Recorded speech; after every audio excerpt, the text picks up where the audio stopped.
אני מחזיק לפניי מסמך של האו"ם, New World Order, UN Agenda. אני אומר לכם ישר את התרגום. סדר עולמי חדש של האו"ם בין השנים 2021 עד 2030. לא תאמינו מה שתשמעו. תתכוננו. קחו אוויר, תנשמו, ואל תתייאשו, יש אלוהים למעלה. דבר ראשון, בין השנים האלה תהיה ממשלה עולמית אחת, מטבע עולמי חסר מזומנים, בנק מרכזי עולמי, צבא עולמי אחד, סוף הריבונות הלאומית,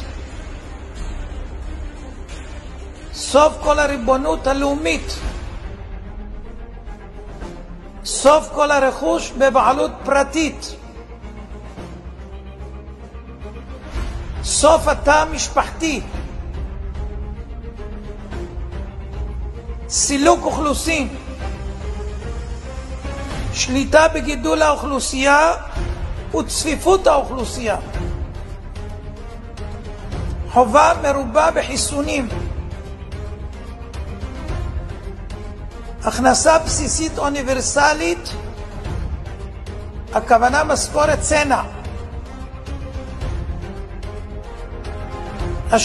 השתלת מיקרוצ'יפ לרכישה, נסיעות, מעקב ובקרה, יישום מערכת אשראי חברתית עולמית כמו שיש לסין, טריליוני מועמדים המחוברים למערכת הניטור G5,